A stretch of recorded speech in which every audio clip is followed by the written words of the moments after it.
Hello, आज हम आपके लिए अकाउंटेंसी का एक न्यू टॉपिक लेकर आए हैं जो कि है जर्नल। आज हम इसके ऊपर बात करेंगे। जर्नल बहुत ही बेसिक क्वेश्चंस इससे पूछे जाते हैं और एग्जाम में ये इसलिए पूछ दिए जाते हैं जिससे कि बच्चे मैक्सिमम मार्क्स स्कोर कर लें। ठीक है, स्टार्ट करते हैं। मैं हूँ आपकी फ्रेंड वर्षा।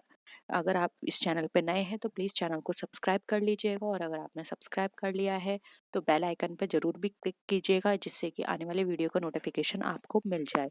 स्टार्ट करते हैं वीडियो को। देखिए, सबसे पहले यहाँ पे क्वेश्चन आता है, in journal transactions as recorded on. बताइए, जर्नल के अंदर जो हम ट्रांजेक्शन्स करेंगे वो कैसे रिकॉर्ड किए जाते हैं? क्रोनोलॉजिकल बेसिस पे, एनालिटिकल बेसिस पे, कन्वीनियंस बेसिस पे, सेलेक्टिव बेसिस पे? बताइए क्या होगा इसका आंसर। बहुत ही बेसिक है, आप इजीली इसका आंसर कर सकते हैं। क्या होगा आंसर? देखिए, जर्नल जो है एक प्राइमरी बुक है, ये आपको पता है। जब भी हम रिकॉर्ड करते हैं ट्रांजेक्शन्स को तो सबसे पहले जर्नल में करते हैं, और इसको हम ओरिजिनल बुक भी बोलते हैं। जर्नल में ट्रांजेक्शन्स रिकॉर्ड किए जाते हैं क्रोनोलॉजिकल बेसिस पे। ऑप्शन 1 हमारा राइट आंसर है। क्रोनोलॉजिकल तो आप समझते ही होंगे, जैसे वो ट्रांजेक्शन अकर हो रहे हैं वैसे ही उनको रिकॉर्ड करना। ठीक है, और इसमें एक क्वेश्चन जो है वो भी बहुत पूछा जाता है, वो मैं आपको यहीं पे नोट करा देती हूँ। इसमें पूछा जाता है कि जर्नल में कितने कॉलम्स दिए होते हैं, तो याद रखिएगा जर्नल में 5 कॉलम दिए होते हैं। ये कॉलम के ऊपर भी क्वेश्चन काफी पूछा जाता है। ठीक है, नेक्स्ट आइए, in journal transactions are recorded on. अब ये देखिए, यही क्वेश्चन इन्होंने अलग तरीके से पूछा हुआ है। जर्नल में आप ट्रांजेक्शन्स कैसे रिकॉर्ड करते हैं? ईयरली बेसिस पे, मंथली, डेली या फिर पीरियोडिकल इंटरवल बेसिस पे? बताइए।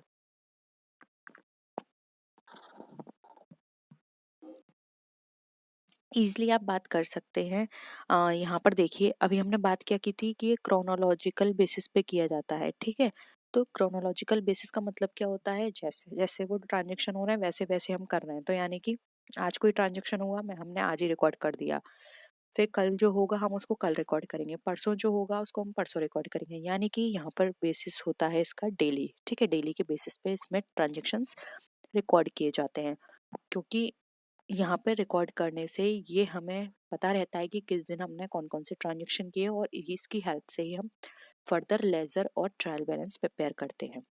नेक्स्ट आइए, when goods distributed as free samples and charity purpose, one of the following journal entry बतानी है आपको।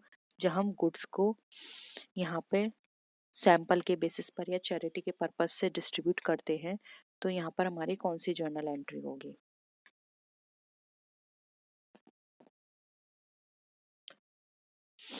बताइए।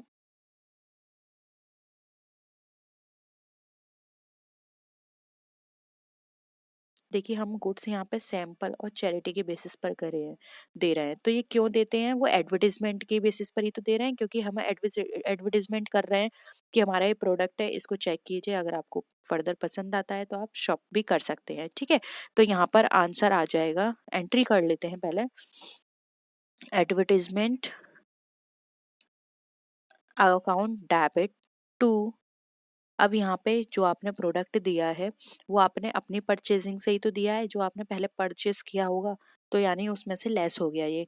तो यहाँ आ जाएगा परचेज अकाउंट। तो देखिए, क्लोजिंग स्टॉक वाला कट गया, P&L कट गया, सेल्स कट गया। ऑप्शन 2 यहाँ पे राइट आंसर हो जाएगा, advertisement account debit to purchase account. Clear है ये सारी चीज? क्योंकि हमने वो जो सैंपल और चैरिटी दी है वो है हमने एडवर्टाइज के बेसिस पर ही तो दी है, कि हम अपने प्रोडक्ट को एडवर्टाइज कर रहे हैं कि हमारा ये प्रोडक्ट है। और वो हमने प्रोडक्ट दिया है जो हमने परचेस किया है, यानी रॉ मटेरियल भी हो सकता है, उसको हमने प्रिपेयर किया है, तो वो हमारा परचेस की तरह यहाँ ट्रीट किया जाता है। ठीक है, नेक्स्ट आइए। अब यहाँ पर बताना है आपको, जो इम्प्रेस्ड सिस्टम है वो हमारा किस कॉन्टेस्ट में यूज किया जाता है?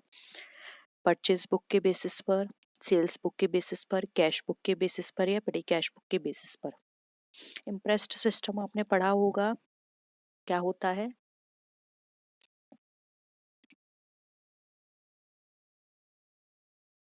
देखिए, इम्प्रेस्ड सिस्टम हमारा पिटी कैश बुक से रिलेटेड होता है। अब पिटी कैश बुक क्या है? पिटी कैश बुक वो कैश बुक होती है, देखिए, एक होती है हमारी कैश बुक और एक होती है पिटी कैश बुक।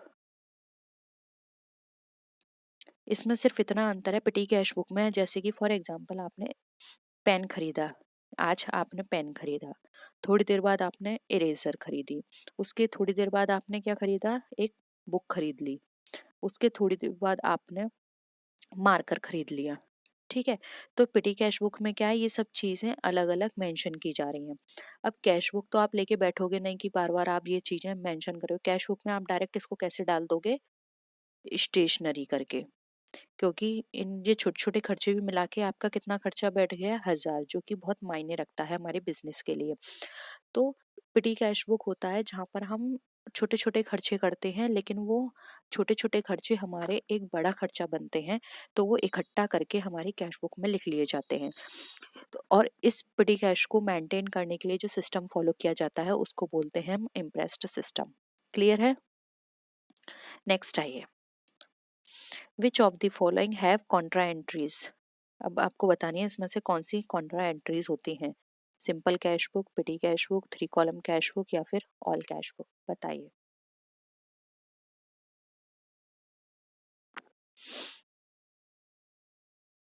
क्या लगता है इसका आंसर क्या हो सकता है? आंसर करिए जल्दी जल्दी। देखिए यहाँ पर इसका आंसर हो जाएगा ऑप्शन नंबर 3। जो कॉन्ट्रा एंट्रीज होती हैं वो हमारी 3 कॉलम कैश बुक के बेसिस पे की जाती हैं। कॉन्ट्रा एंट्रीज वो एंट्रीज हैं जहाँ पे हमारे बैंक भी इफेक्ट होता है, साथ ही साथ हमारा कैश बुक भी इफेक्ट हो रहा है, ठीक है, सेम टाइम पर। तो वो हमारी यहाँ पे Contra entry of 3 column cash book में क्या होता है, हमारी कैश हो गया, दूसरा हमारा बैंक हो गया, तीसरा हमारा डिस्काउंट हो गया। तो ये कॉन्ट्रा एंट्रीज में ये हमारे तीनों चीजें इफेक्ट होती हैं, ठीक है। तो यहाँ पर राइट आंसर हो जाएगा 3। नेक्स्ट आइए, balance of petty cash book represents. अब हमने अभी पहले पिटी कैश बुक बात की थी, तो पिटी कैश बुक का कोई भी बैलेंस बचेगा तो वो हमारा क्या कहलाएगा, an expense, a profit, an assets, a liability, बताइए। मैं आपको यहाँ पे बता दूं, जो पिटी कैश बुक होती है उसमें जो कैशियर होता है उसको एक साथ अमाउंट दे दिया जाता है कि वो जितना चाहे उतना खर्चा करे, और जो बाद में इस पूरे खर्चे का जो भी अमाउंट जितना उसने खर्च किया है वो बाद में बता देगा, उस हिसाब से वो उसको कैश बुक में लिख लिया जाएगा। तो वहां पर उसके पास जो अमाउंट बच रहा है वो क्या है, वो क्या है हमारे लिए, वो हमें एक असेट ही तो है, क्योंकि वो बचा हुआ अमाउंट हमारे लिए असेट का काम करेगा, क्योंकि वो कैश बचा हुआ है। तो यहाँ पे ऑप्शन हो जाएगा 3। क्लियर है? इम्प्रेस्ड सिस्टम पिटी कैश बुक में काम करता है, और इसके अनुसार जो कैशियर होता है उसको कुछ मनी दे दी जाती है, और वो कैशियर पिटी कैशियर कहलाता है, जिससे कि वो इन खर्चों को कर पाए, और जो बैलेंस बचता है बाद में वो बिजनेस के लिए एसेट्स कहलाएगा। नेक्स्ट देखिए, sales book is a record of. अब सेल्स बुक किसका रिकॉर्ड होती है, only cash book of goods, only sales of assets, only credit sales of goods, या फिर ऑल सेल्स, बताइए। सेल्स बुक किसका रिकॉर्ड है?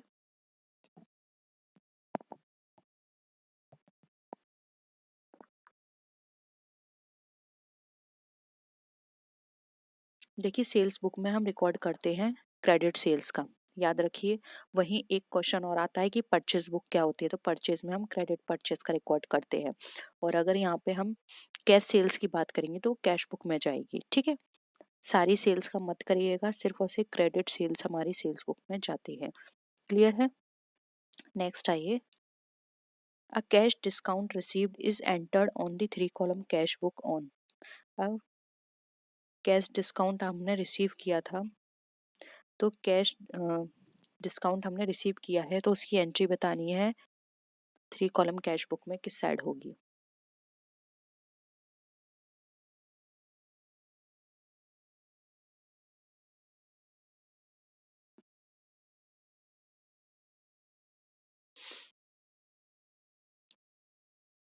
यहाँ पे कैश बुक रिसीव हो रहा है तो आप क्या करोगे, आप उसको कैश बुक में क्रेडिट साइड लिखोगे, क्योंकि ये कैसा हो जाएगा,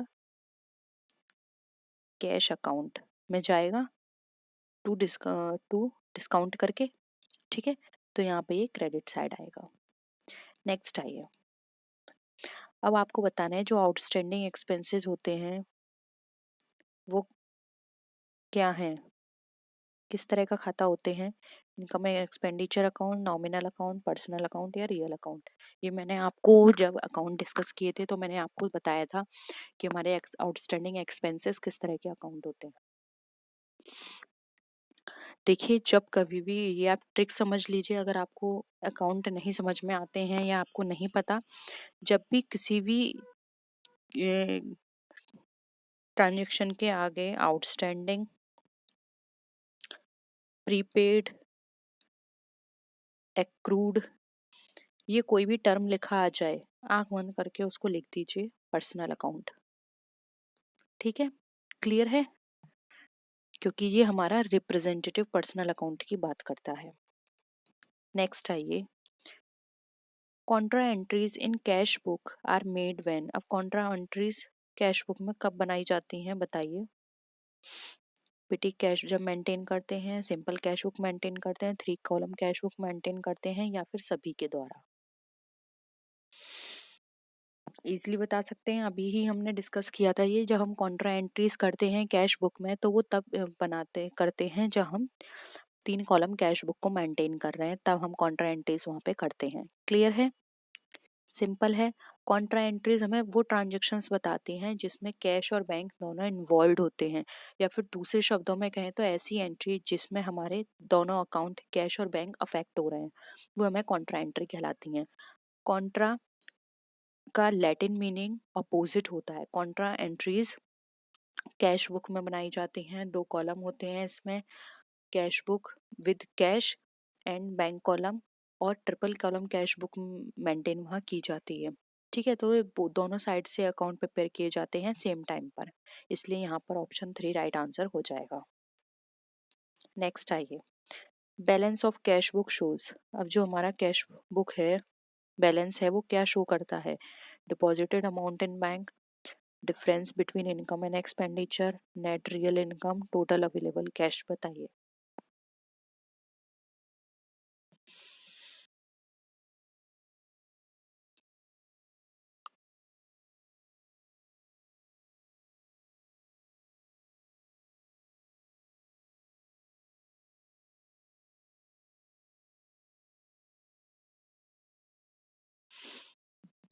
बैलेंस ऑफ कैश बुक क्या बताता है?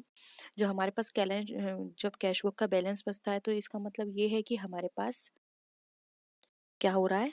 कैश बच रहा है। सिंपल है। नेक्स्ट देखिए, विच of the following is a personal account. अब आपको बताना है इसमें से पर्सनल अकाउंट क्या है? Life stock, bills payable, accrued income, goodwill.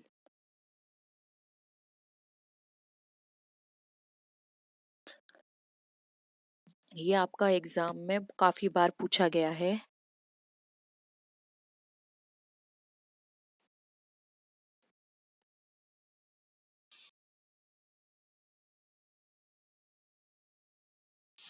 देखिए, यहाँ पर इस क्वेश्चन को आप स्टार लगा लीजिए क्योंकि यहाँ पे ऑप्शंस गड़बड़ हैं।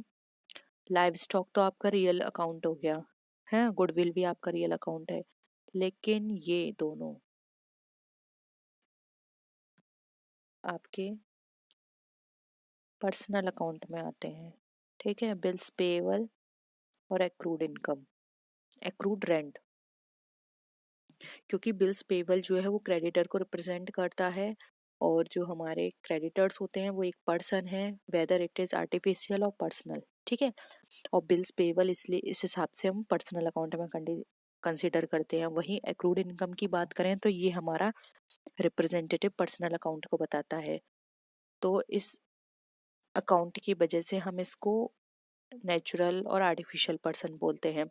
तो इस हिसाब से ये दोनों ही हमारे पर्सनल अकाउंट में कंसिडर किए जाते हैं, इसीलिए कोई एक ऑप्शन हम क्लिक नहीं कर सकते, इसलिए इस चीज को आप याद रखिएगा। ठीक है, नेक्स्ट आइए। नेक्स्ट है, cash book is an example of. अब कैश बुक जो है वो किसका एग्जाम्पल है? Simple journal, special journal, A and B both, या फिर नन ऑफ द अबव।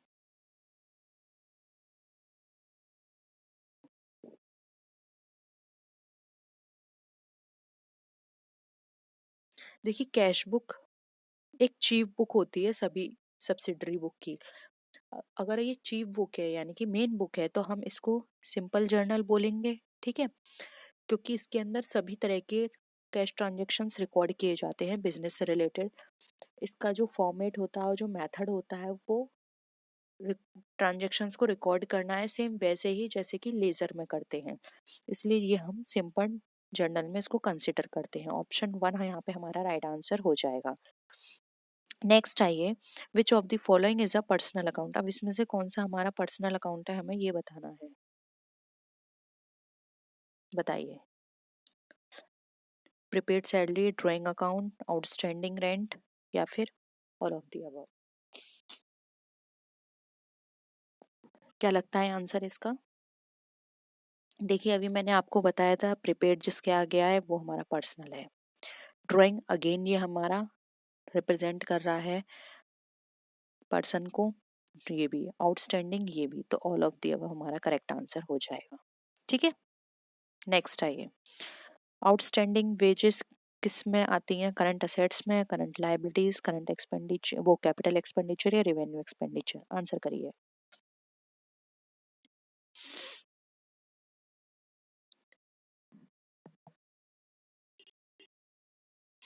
देखिए आउटस्टैंडिंग यानी कि बकाया मजदूरी, यानी कि कोई ऐसा वेजेस जो आपकी देने से रह गई है, तो कोई चीज जो आपको देने से आपको देनी थी आपको देने से रह गई है तो ये तो लाइबिलिटी हो गई, तो असेट्स तो कट गई, एक्सपेंडिचर भी कट गया, ये वाला एक्सपेंडिचर भी कट गया क्योंकि ये कैपिटल का नेचर नहीं है, रेवेन्यू का नहीं है, ये हमारी हो जाएगी करंट लायबिलिटी, ठीक है। ऑप्शन 2 यहाँ पे करेक्ट है।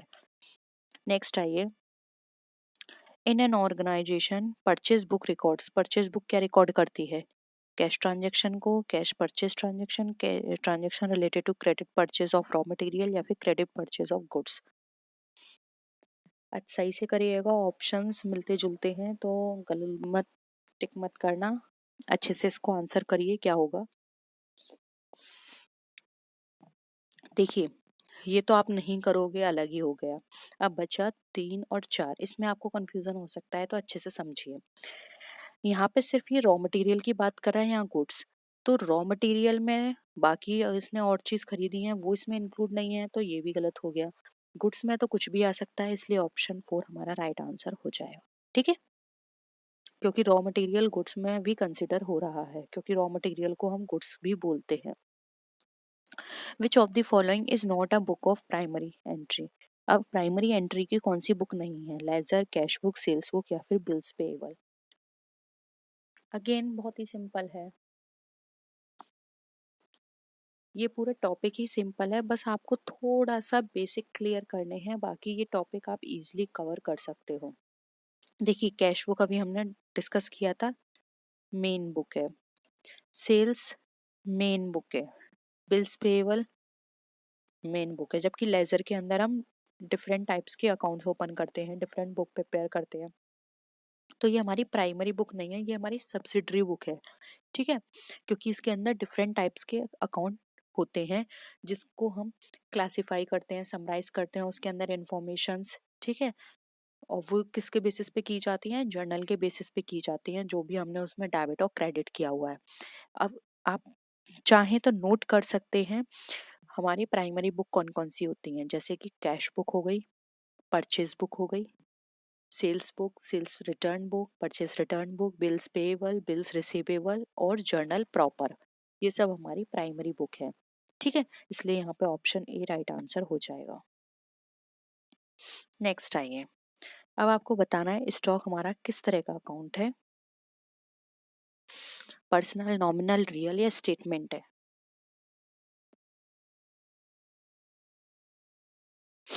देखिए एक बार मैं आपको फिर से रिवाइज करा देती हूँ, हमारे पास टोटल 3 अकाउंट होते हैं, personal account, real account and nominal account. Personal account में भी फर्दर हमारे होते हैं नेचुरल पर्सन जिसमें किसी का नाम आता है राम, फिर होता है आर्टिफिशियल जिसको हम क्रिएट कर देते हैं, जैसे कि किसी कंपनी का नाम, कंपनी के नाम से अकाउंट है, जैसे कि Ram and sons company, Shyam and sons company, ठीक है। थर्ड आता है रिप्रेजेंटेटिव पर्सनल अकाउंट जो किसी को रिप्रेजेंट करते हैं, जैसे कि आउटस्टैंडिंग वेजेस, प्रीपेड सैलरी, ये सारे इसमें आते हैं। अब आता है रियल अकाउंट, रियल अकाउंट भी फर्दर डिवाइडेड 2 पार्ट्स में, tangible and intangible. Tangible real accounts वो होते हैं जैसे कि फर्नीचर, मशीन, जिनको आप टच कर सकते हो। इंटेंजिबल वो होते हैं जिनको आप टच नहीं कर सकते हो, जैसे कि गुडविल, पेटेंट। फिर नॉमिनल अकाउंट में आते हैं वो सारी चीजें जो कि हमारे लॉस, हमारी एक्सपेंस, हमारी इनकम, हमारे गेन से रिलेटेड है। ठीक है, तो आपको पूछा है स्टॉक, तो स्टॉक क्या है हमारा? रियल अकाउंट है। ऑप्शन 3 राइट आंसर हो जाएगा। क्लियर है? आइए नेक्स्ट, ये भी याद रखिए, अ, इसमें हम असेट्स की बात करते हैं रियल अकाउंट में, और स्टॉक हमारी असेट है, इसलिए रियल अकाउंट हो जाएगा। ठीक है, अब आपको बताना है an item is considered material if it is, एक आइटम जो है वो मटेरियल की तरह कंसिडर किया जा रहा है यदि वो रियल अकाउंट से रिलेटेड हो, रॉ मटेरियल से रिलेटेड, सफिशिएंट फॉर यूजर्स, या फिर ऑल ऑफ दी अबव। बताइए।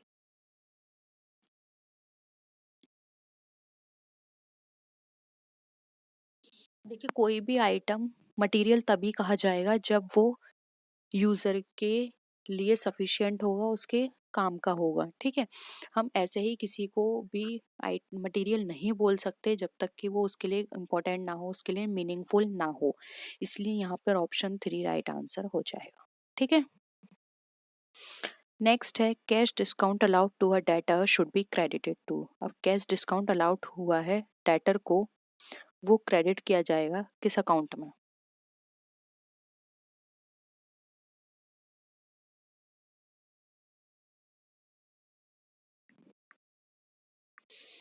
क्या होगा इसका आंसर? पहले तो इसकी एंट्री कर लीजिए, आपको कैश रिसीव हुआ है एक डेटर को। ठीक है, तो यहाँ पर कैश डिस्काउंट क्या रिसीव हुआ है? कैश, कैश अकाउंट डेबिट, क्योंकि कैश रिसीव हुआ है और डिस्काउंट पे रिसीव हुआ है, तो डिस्काउंट यानी कि खर्चा, लॉस डेबिट हो गया।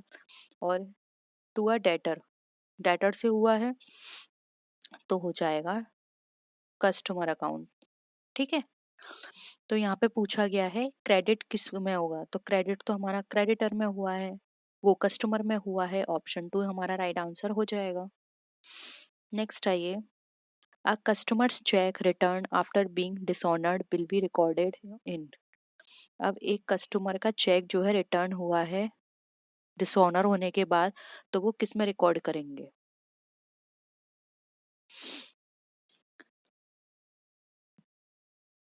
Purchase return book. अब देखिए, ऑप्शन से ही आप आंसर कर सकते हैं, purchase return book, cash return book, 3 column cash book, या फिर जर्नल बुक।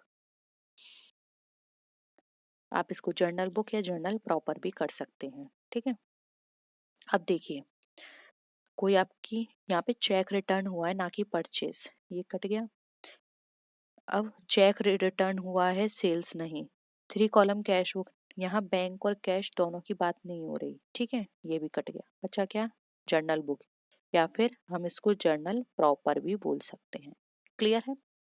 तो इस तरह से एलिमिनेट के थ्रू भी आप अपने आंसर को निकाल सकते हो, एलिमिनेटिंग ऑप्शन से। ठीक है, तो ये थे आज के क्वेश्चंस, बेसिक क्वेश्चंस थे। कुछ क्वेश्चंस में अगर आपको फिर भी लगता है कि ये हमें समझ नहीं आए हैं, या फिर अभी कॉन्सेप्ट इतना क्लियर नहीं है, तो आप नीचे कमेंट सेक्शन में बता सकते हैं, हम उनको फिर से डिस्कस कर लेंगे। और किसी भी तरह का कोई भी डाउट हो, नीचे कमेंट सेक्शन में ज़रूर बताएगा। किसी अदर टॉपिक पे वीडियो चाहते हैं तो वो भी ज़रूर बताइएगा। वीडियो कैसी लगी ज़रूर बताइएगा, पसंद आई है तो लाइक कीजिएगा, अपने फ्रेंड्स के साथ शेयर कीजिएगा, और साथ ही साथ आने वाली वीडियो ज़रूर देखिएगा। नेक्स्ट वीडियो में हम आपसे फिर मिलेंगे, तब तक के लिए टेक केयर, बाय बाय।